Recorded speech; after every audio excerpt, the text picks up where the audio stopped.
Breaking news. সম্ভাব্য ৫ই আগস্টের বক্তব্যকে ঘিরে বাংলাদেশ সরকার কি বার্তা দিল ভারত সরকারকে, চলুন আমরা দেখে নিই। পলাতক সাবেক প্রধানমন্ত্রী শেখ হাসিনার ৫ই আগস্টের সম্ভাব্য ভার্চুয়াল বক্তব্যকে ঘিরে রাজনৈতিক অঙ্গনে আলোচনা ও কূটনৈতিক তৎপরতা চলছে। ক্ষমতাচ্যুত হওয়ার ২ বছর পূর্তিতে নয়াদিল্লির Foreign Correspondents Club of South Asia FCC South Asia এর আয়োজনে এই বক্তব্য দেওয়ার কথা রয়েছে। ৫ই আগস্টের বক্তব্য ও রাজনৈতিক প্রেক্ষাপট। অনুষ্ঠানের বিবরণ। নয়াদিল্লির মথুরা রোডের স্যার মার্ক টুলি অডিটোরিয়ামে বিকেল ৬টা থেকে ৭:৩০টার মধ্যে এই ভার্চুয়াল অনুষ্ঠানটি হওয়ার কথা রয়েছে।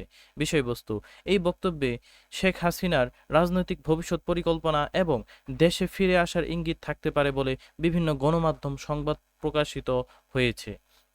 বাংলাদেশের কূটনৈতিক পদক্ষেপ: ভারতের মাটি ব্যবহার করে শেখ হাসিনার কোনো রাজনৈতিক বক্তব্য বা অস্থিতিশীলতা সৃষ্টির কর্মকাণ্ড যেন না হয়, সেই বিষয়ে দেশটির সরকারের কাছে কূটনৈতিক আপত্তি ও সহযোগিতার চেয়েছে বাংলাদেশ সরকার।